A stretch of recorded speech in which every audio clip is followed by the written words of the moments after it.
The story you just saw was a rough retelling of the Pied Piper of Hamelin, an old German folklore tale that has been passed down for over 700 years. However, there's more to the story than just being a simple fairy tale meant to scare small children. In fact, it actually has deep roots in reality, with multiple pieces of historical evidence stating that something did indeed happen in 1284 that took Hamelin's children away. Since then, many versions of the Pied Piper have spawned, some being innocent, some being legitimately horrifying, and some in that weird uncanny gray area in between. Today I want to go into these, the history and many adaptations, to deduce why the Pied Piper is so genuinely horrifying.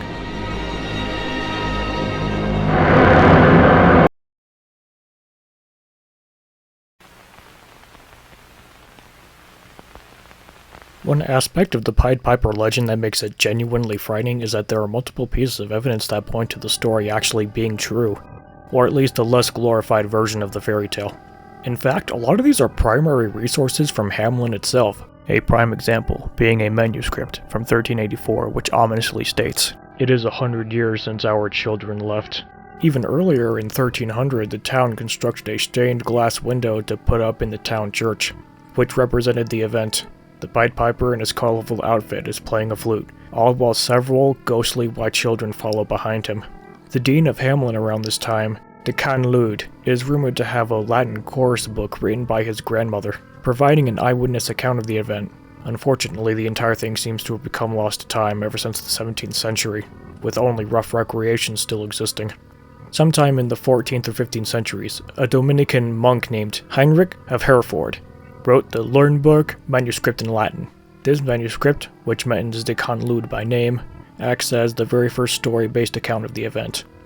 Here follows a marvelous wonder, which transpired in the town of Hamelin, in the discourse of Minden, in the year of our Lord, 1284, on the feast of Saints John and Paul. A certain young man, 30 years of age, handsome and well-dressed, so that all who saw him admired him, because of his appearance, crossed the bridges and entered the town by the west gate. He then began to play all through the town, a silver pipe of the most magnificent sort. All the children who heard his pipe, in the number of 130, followed him to the east gate and out of town to the so-called execution place or Calvary.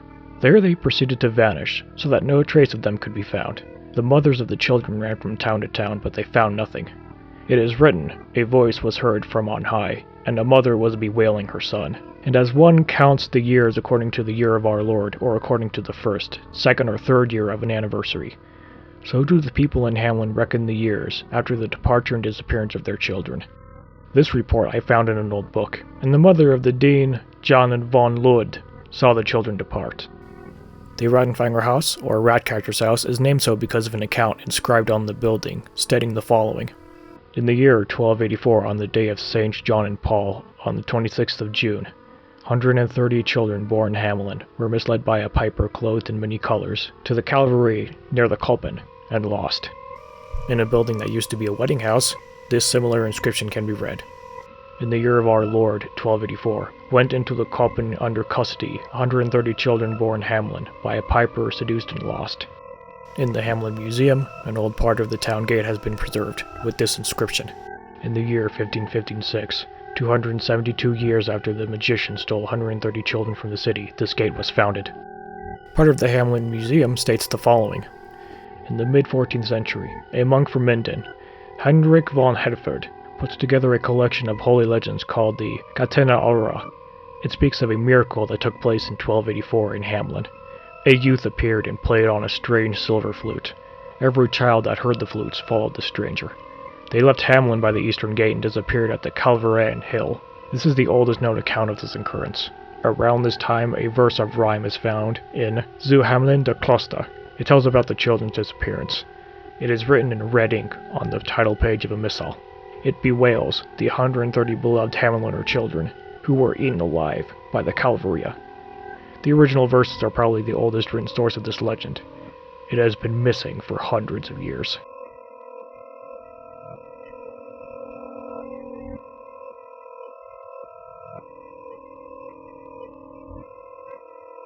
If you've been paying attention at all, then you've probably noticed something strange about all these accounts. They don't mention the rats. In fact, the rats were never a part of the original legend. It wasn't until sometime in the 15th or 16th centuries that the rats would be added as a part of the story. In his Zimmersche Chronik, Vorben Christoph von Zimmern would retell the tale, with his version being the very first account with the rats being mentioned. Ever since, the rats would become an integral part of the Pied Piper story, being included in almost every version of the story, and becoming synonymous with the Pied Piper himself. Nowadays, the Pied Piper is treated as a sort of whimsical mascot within and even outside of Hamelin. In Hamelin, you see the Pied Piper and related symbolism everywhere. There are Pied Piper statues, the Pied Piper house is now a restaurant. Michael Boyer plays a modernized version of the Pied Piper and conducts tours around the town. There's a glockenspiel that uses rotating puppets to retell the story. The Visitor Center has a gift shop where you can buy Pied Piper merchandise. Hamelin largely portrays the Pied Piper as a mystical children's book figure, while also not being afraid to portray the Pied Piper in a darker light too. While Hamelin is where the Pied Piper was born, the rest of the world has made numerous portrayals of the character. Throughout the world, the Piper legend has been retold and adapted into various mediums. Some paint the Piper as this magical figure who was simply enacting justice. Others portray him as this horrifying supernatural entity. And now that we have the Pied Piper's identity established, let's look at how he's been portrayed throughout time.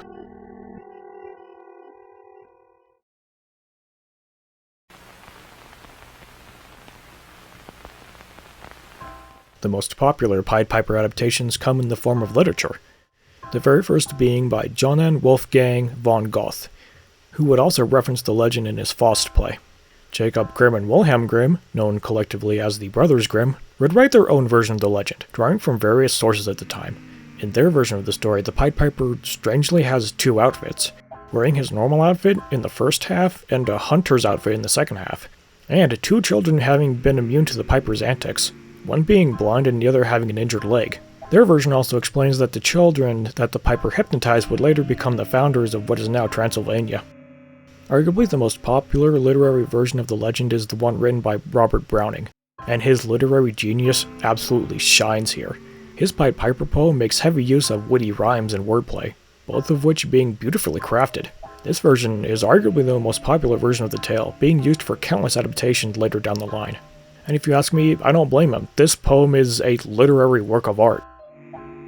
Many other literary retellings of the tale spawned since the 20th century, first of which being a darker portrayal done by Victor Dyke, titled Kostra, or The Ratcatcher. Russian poet Marina Stvaizha's The Ratcatcher was published in 1925 or 1926, and there's actually a bit of extra symbolism with her version, since her version parallels the rats with people who blindly follow Bolshevik propaganda.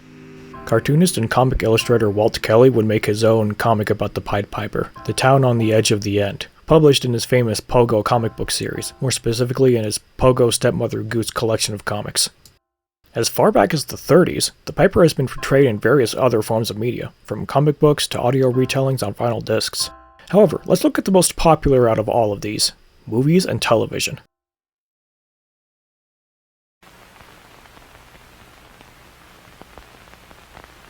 The Pied Piper legend has been adapted into various movies and TV shows, some of which provide definitive versions of the character, and some of which are so obscure to the point of becoming lost media.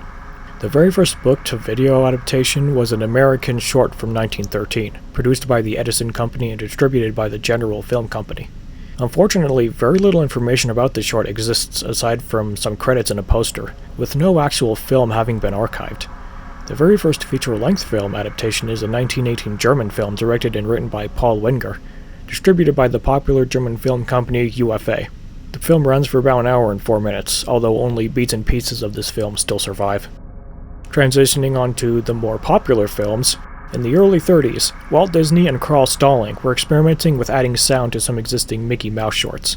Stalling suggested that Walt try and utilize sound and music as a gimmick. While Walt was initially unsure about the idea, he eventually followed through and started production of the Silly Symphony series of shorts, which miraculously houses the first ever appearance of Mickey Mouse's iconic best friend, Donald Duck. Another one of the Silly Symphonies also features Disney's own version of the Pied Piper, told in a whimsical musical, though the only real difference here is that instead of drowning the rats, the Piper magically spawns a huge chunk of cheese for them to live inside of, and then he teleports it away. Though this version still does show the Pied Piper leading the children away to some weird candy land inside the mountain. Ironically though, Disney's version of the Piper is in my opinion one of the creepiest looking versions of the character. He's skinny to an almost disturbing degree, and there's something creepy about the way his face contorts. And don't even get me started on his smile. A few years later, Looney Tunes would get in on the action by making a Paying the Piper short, a retelling of the story with Porky Pig as the Piper. In 1957, another major live-action adaptation was filmed, following Robert Browning's narration, and takes on a much more happy and whimsical approach. Here, Van Johnson showcases a Piper that makes pretty hefty uses of his magic powers. The film uses instrumentals by Edvard Grieg for its music score, which would later be released as its own album. This film was actually pretty important for being the very first made-for-TV movie that wasn't a live broadcast, instead of being aired through 3-step Technicolor film. Sadly, the film has never had a legitimate HD restoration, but it is under the public domain, so it's extremely easy to find online. Outside of this, it's available through streaming services and DVDs, though it's rarely aired on actual television. Johnson's more lighthearted version of the Piper is one of the more popular versions of the character, so much so that Johnson himself would play a Piper-inspired villain named the Minstrel in the 1996 Batman series, playing a lute and using his electronic and musical wits to terrorize Gotham City and its residents. In 1972, Sagittarius Productions Incorporated would produce their own Pied Piper film, with the title character being played by Scottish musician Donovan Phillips. This adaptation is rather loose, as the Black Plague is mentioned even though the Black Plague's height started in 1346, and the Piper is also seen with a guitar. In 1981, Cosgrove Hall would make their own stop-motion animated Pied Piper film, following Browning's version of the tale. This film would later become an episode of the PBS series Long Ago and Far Away. However, if you're actually looking for a Pied Piper film that's meant to be scary, look no further than Gerald Bata's animated version from 1986. Featuring strange, tall, and threatening-looking wooden puppets, with the Piper being no exception. It's the same way for the entire film, this skewed and gritty setting with characters so alien they don't even speak English. The Piper also shares the same stigma, a strange figure with a stiff, serious face, wearing a mysterious black cloak that covers most of his head. Even stranger is the film's soundtrack, featuring rock music by Michael Polydek. It's a film that has a lot of deep symbolism, and I would actually recommend looking it into yourself if you want the full experience. Fast forwarding to the early 2000s, we get the Peanuts rendition of the tale, aptly named It's the Pied Piper, Charlie Brown. The last Peanuts property that the franchise creator Charles Schulz had direct involvement in before his unfortunate passing 7 months before the film was released. This version follows Charlie Brown telling his little sister the Pied Piper legend, with the character being played by Snoopy, strangely seen playing an accordion, who is promised a year's worth of dog kibble in exchange for him getting rid of the rats. When the town refuses to pay up, Snoopy lures the mayor and corporation out of town. When Charlie Brown's sister denies the story's existence, we conveniently cut to see Snoopy using the accordion to enlighten the show's other main characters, all of which are enjoying themselves aside from, who else? Lucy. In 2003, Nickelodeon would make a TV movie named The Electric Piper, which takes inspiration from the legend. This film takes place in the 1960s, with the Piper being a psychedelic rock guitarist version of Jimi Hendrix.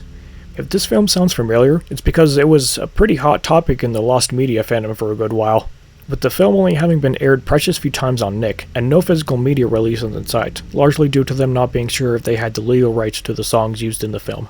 Multiple people contacted the film's cast and crew, with little to no success until 2016 when a couple of people got a hold of physical copies of the film as well as some song demos, all of which, up until then, were left to rot in Nickelodeon's vault.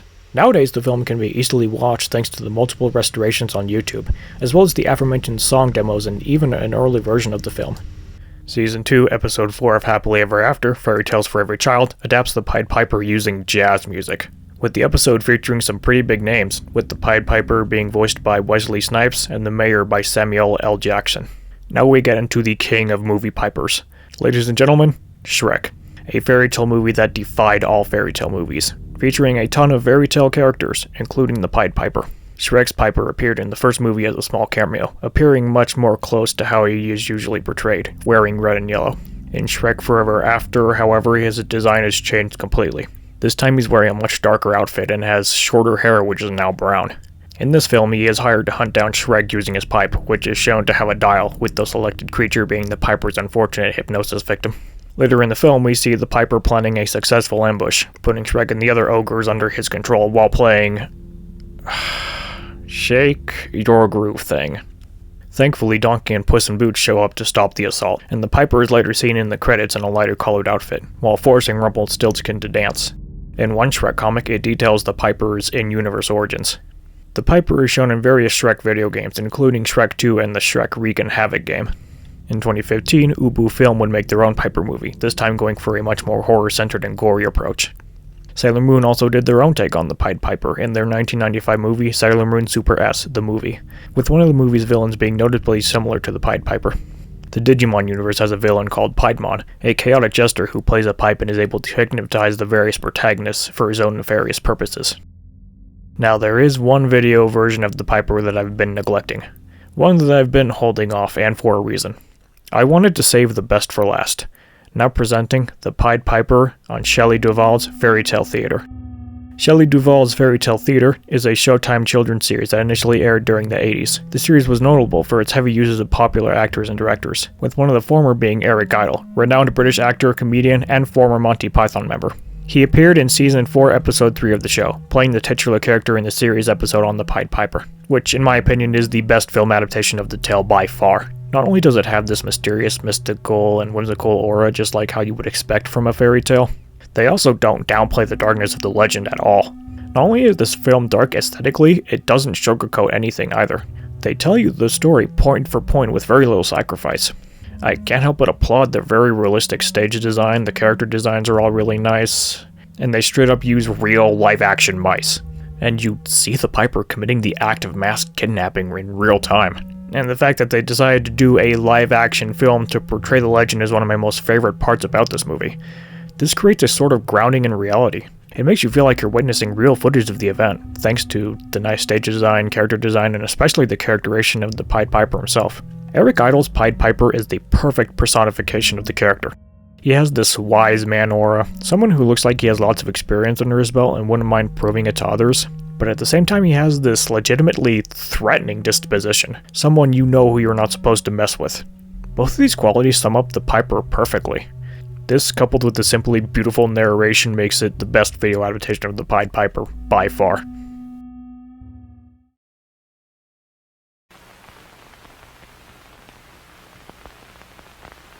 Before we end off the video, I wanted to ask, why exactly is the Pied Piper scary? First is the fact that, at least to me, something about the character and the way he's designed is very unsettling a lot of the time. Let's look at the Disney version, which is genuinely the most uncanny out of all of them.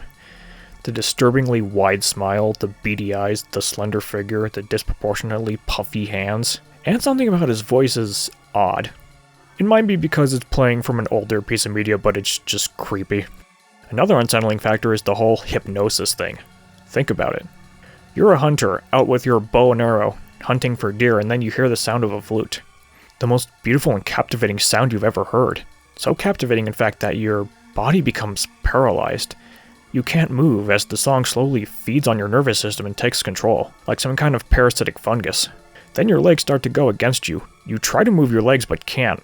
All you can feel is a faint tingling. Soon you start to lose your sense of reality. All you can focus is on the music. Not the forest around you, not the chirping of the birds or the rushing of the nearby babbling brook. All your mind can filter is the flute music, as your legs are taking steps one in front of the other without any sort of input. And then what? What'll happen to you? Will you be led into a river, diving in while you're still not in any control of your body, not being able to do anything but helplessly drift as you drown? Will you be led off the edge of a staggering cliff? Would you be led into some kind of alternate dimension or timeline? What would you even do in that situation? However, the scariest thing about the Pied Piper to me is the very likely possibility that this man is real. This scary, magical, SCP-esque fairy tale creature, one that caused catastrophic damage that could have potentially wiped the population of Hamelin, could possibly be real. And the whole mass kidnapping thing actually happened. And again, means that the Pied Piper is real, which is genuinely scary. The thought that the Pied Piper of all fairy tales might be very well real is more than enough to keep me up at night. No, really, we went through multiple pieces of evidence. They all point to this man committing an act of mass kidnapping, the same story across multiple accounts from various sources. And it also scares me that the one personal eyewitness account is lost to time. The most important piece of evidence, one that could count as 100% definitive proof, and we don't have it, and we haven't had it for centuries. That air of mystery is also really creepy, largely because our brains fear the unknown. And we can only imagine what kind of terror went down that day.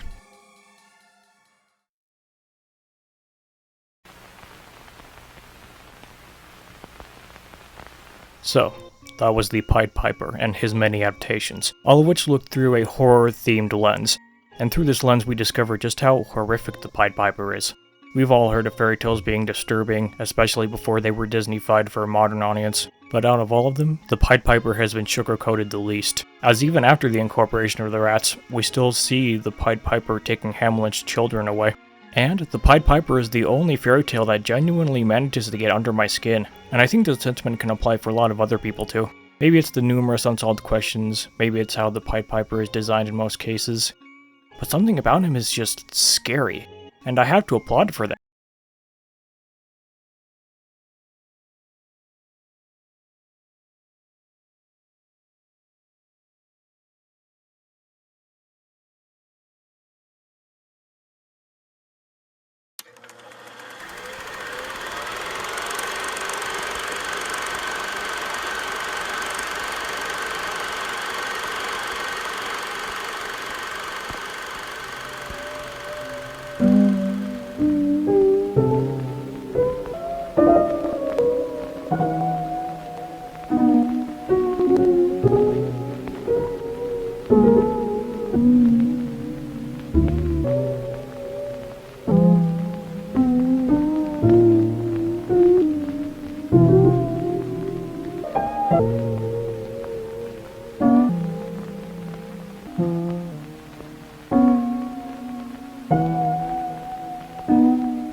That is the whole story.